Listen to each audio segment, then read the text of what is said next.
салом бинандаи азиз, хабарҳои тоҷикистону ҷаҳонро дар барномаи ахбори озодӣ тақдими шумо мекунем.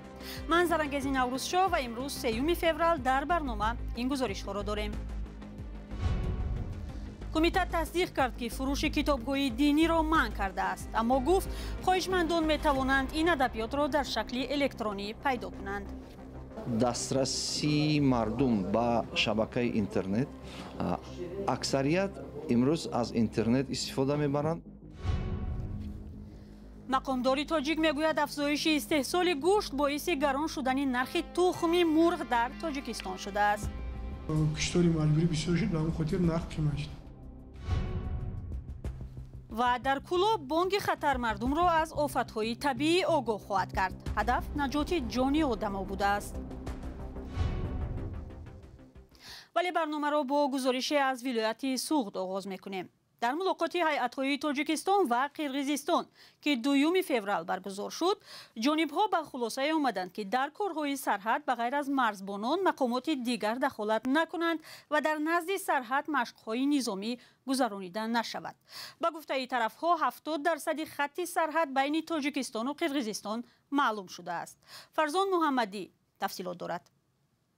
амнияти мардумро дар назди сарҳади давлатӣ таъмин намуданд. мақомоти вилояти Суғд пас аз як рӯзи мулоқот бо ҳамтоёни қирғизистонияшон ба рӯзноманигорон доир ба ҷузъиёти он маълумот доданд.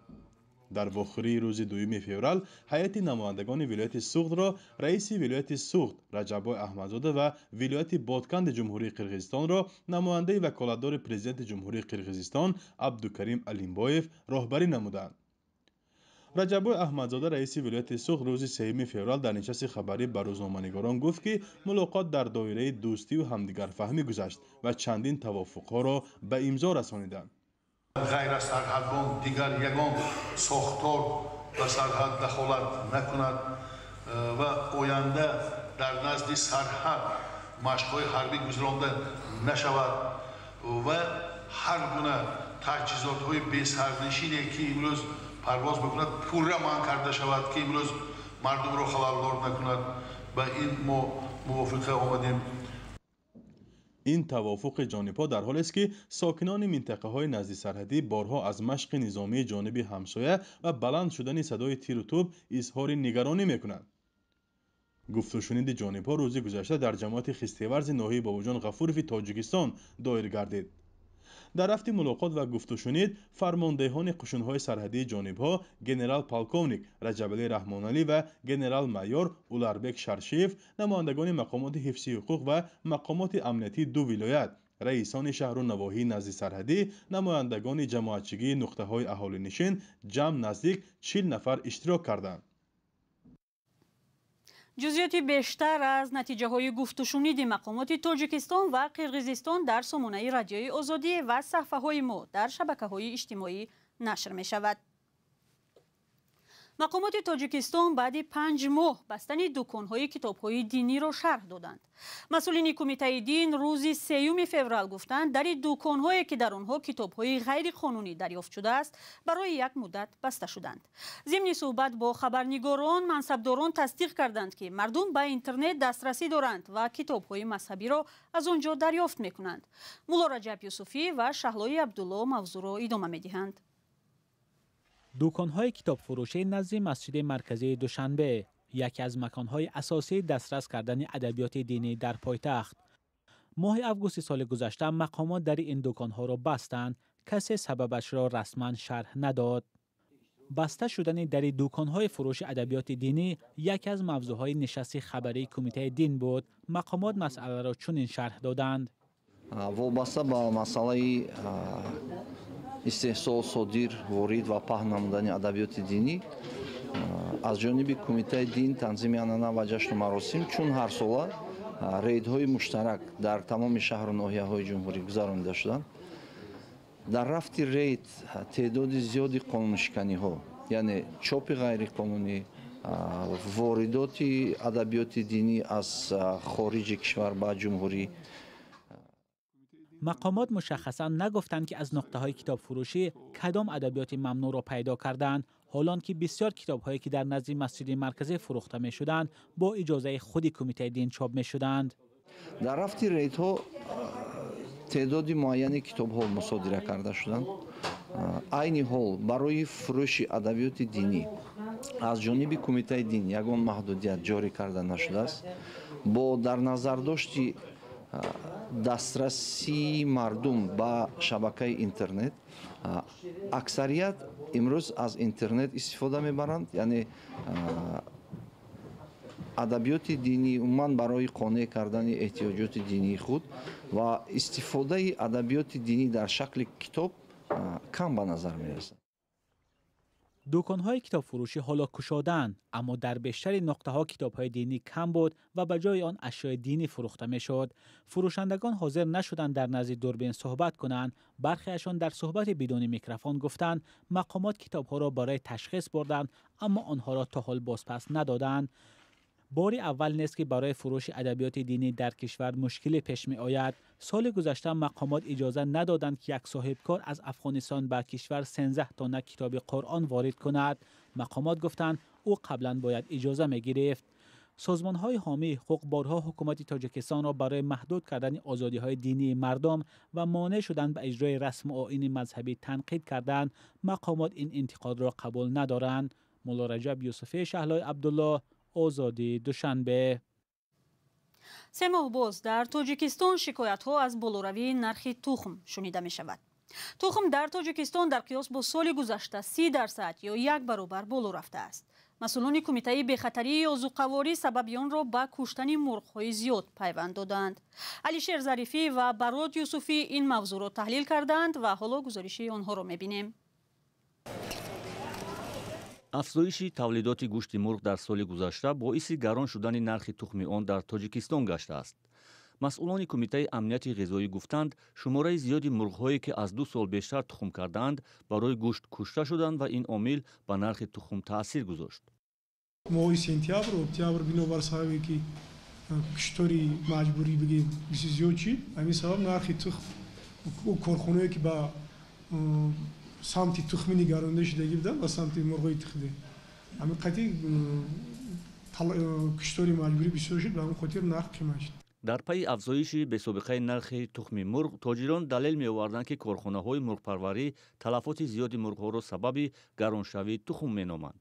ولی مسئولان کمیته بخطری آذوقه‌واری چنین ادعا را به اساس خوانده تاکید کردند تلفات میان چوجه‌های تا 7 روزه ثبت شده است، آن هم در سردی‌های هفته‌های اخیر. زیاده از 1,815,000 پرنده در تلف همچون معلوماتی اومده نشان داده شده است که سنجش ما معلوم گردید که در اکثری همین کارخانه‌های پرنده پروری مخصوصاً در ناحیه اشت و گوجان و فروغ این اصلا در بین چوجه‌های یک شبانه روزه و همچنین در بین چوجه‌ها و بقیه گرفته شده است که اکثر این حالت نگهداری و اعلان نمودن در حالت نگهداری و اعلان نمودن همین تلفات بقیه گرفته شده که در بین مرغ‌های خنده و گوشتی یگان حالت تلفات بقیه گرفته شده نیست. دیگر سبب بالا رفتن ارزش تخم مرغ را نمایندگان این کمیته به گران شدن نرخ خوراک پرنده ربط دادند. فعلا یک دانه تخم مرغ تا 1 سومانی و 70 درم بالا رفته است. قبلا یک دانه تخم مرغ در بازارهای تاجیکستان از 80 تا 1 سومانی و 10 درم ارزش داشت. واقعا چم تخا گرفتن گوش گیریم و خوبتر است. تخا کم قیمت میخه. 15 تا میگیرم، 10 تا میگیرم خیلی. در کورشید خیلی مقصد میگیریم. سال گذشته در تاجیکستان بیشتر از 1 میلیارد دانه تخم استحصال شده است. با اطلاع رسمی در سال گذشته همچنین بیشتر از 16 میلیون دانه تخم به افغانستان و نزدیک 3 میلیون دانه تخم اینکوباسیونی به ازبکستان صادر کرده است. در تاجیکستان 215 کارخانه پرورش پرنده فعال است که از آن 102 کارخانه به استحصال تخم غذایی مشغول است. برنامه را با موضوعهای دیگر ادامه می‌دهیم. مهاجران تاجیک از افزایش رید و بازداشت‌ها خبر می‌دهند. با نوشته کاربران آزادی در یکی از چنین بازداشت‌ها روز 31 ینور در مسکو مامورین اداره مهاجرت با 4 اتوبوس آمده بیش از 20 مهاجر تاجیک و ازبک را با خود بردند. برخی از مهاجرانی که شهروندی روسیه را دارند میگویند در پی چنین ریدها آنها را همچون نیروی احتیاطی برای سفربری به جنگ نام‌نویس میکنند. مهاجران تاجیکی که با همکاران ما صحبت کردند هشدار گرفتند که روسیه را ترک نکنند. همکارم مومین احمدی این موضوع را پیگیری کرده است و حالا در استودیو با ماست. مومین میگفتد که در کدام شرایط و چگونه مهاجران به ارتش دعوت میشوند و این معرکت تنها به مهاجران دارای شهروندی روسیه دخل دارد یا به دیگران هم؟ سلام بینندگان عزیز، ما با 3 مهاجری که شناسنامه روسی هم دارند و در یک هفته اخیر دعوت گرفتند صحبت کردیم. آنها گفتند که پلیس در راه و خیابان و جای کار حجت‌هایشان را تفتیش میکنند. یک تن از مهاجران گفت که در یک دکان خرد در مسکو با تجارت مشغول است و روز 1 فوریه پلیس سندهایش را تفتیش کرده او را با خودشان به اداره پلیس بردند. رقم شناسنامه خارجیش را ثبت کردند و تمام سندهایش را عکس برداشتند. با او گفتند که اسمش در صف نیروهای ذخیروی ثبت شده است و نباید روسیه را ترک کند. این مهاجران گفتند که هرگز خواهش اشتراک در جنگ را ندارند ولی میترسند که هنگام بیرون شدن از روسیه در مرز بازداشت میشوند. البته حالا به این شکل بیشتر آنهایی را دعوت میکنند که شهروندی روسیه را دارند. سین و سالی دعوت شونده ها مشخص نیست. برای مثال یک مهاجر گفت حتی حالتی را شاهد بود که یک مرد 63 ساله تاجیک را نیز به کمیسریت حربی دعوت کردند. ده دلیل وجود دارد که مهاجران عادی تاجیک را نیز به جنگ بردند. حالتهای جلب زندانیان تاجیک به جنگ روسیه ضد اوکراین نیز زیاد ثبت شده است. مومین گفتی که اکثر مهاجران خواهش رفتن به جنگ را ندارند. سفارت و نمایندگی تاجیکستان در روسیه به آنها کمک میکند و آیا آنها به سازمان‌های حامی حقوق هم مراجعت کردند؟ زرنگیز در سفارت تاجیکستان گفتند آنهایی که شهروندی روسیه دارند نسبتشون عهده‌داری های جاری کرده این کشور عمل میکند ولی به مهاجرانی که شهروندی ندارند در این سمت کمک میرسانند. در سفارت مشخص نگفتند که چی تعداد از شهروندان مراجعت کردند و آنها چی کمک گرفتند ولی مسئولان سفارت گفتند که از مهاجران همیشه دعوت میکنند تا در جنگ‌های کشورهای خارجی اشتراک نکنند. اما برخی از حامیان حقوق مهاجران میگویند در واقع با آنها در این باره بسیار مراجعت میکنند. آنها با مهاجران مشورت میدهند که به جنگ نروند.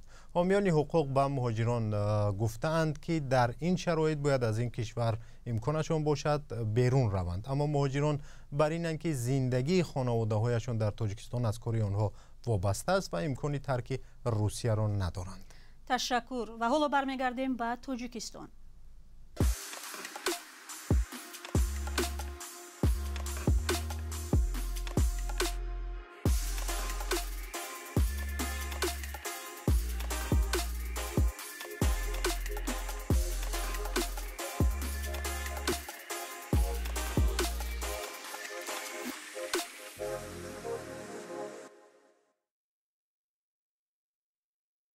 سیل و ترمه و زلزله هر سال برای ساکنان منطقه‌های کوهی کشور با خرابکاری‌های زیاد و حتی مرگ آدمان انجام می‌یابد. مقامات کلاب حالا تصمیم دارند در شهر بلندگویک‌های هشداردهنده را نصب کنند. این راه شاید تلفات مالی را پیشگیری نمی‌کند، اما می‌تواند جان ده‌ها نفر را از سیل و آبخیزی نجات دهد. توجه کنید به گزارش محمود جان رحمتزاده.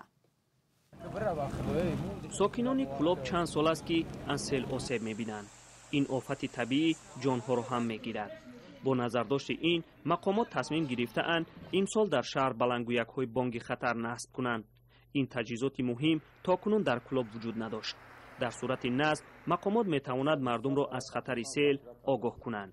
و امروز ما شما را میگم که در سال 23 از اول سال ما یک تشکیلات اقتصادی سیستم آگاهی اولین درجه را ما برای میمونیم که سیستم اولین درجه آگاه کردن اهالی در همون حالت سر زدن و آمدن سیل. در کلاب تاکنون 262 منطقه خوفناک و آسیب پذیر در برابر فلاکت‌های طبیعی ثبت شده است. محض در همین منطقه ها مردم ضرر و آسیب می‌بینند. ماه سال 2021 سیل در کلاب 6 نفر را کشت و 10 خانه را ویران کرد. محمود جان رحمتزاده، آزادی، کلاب.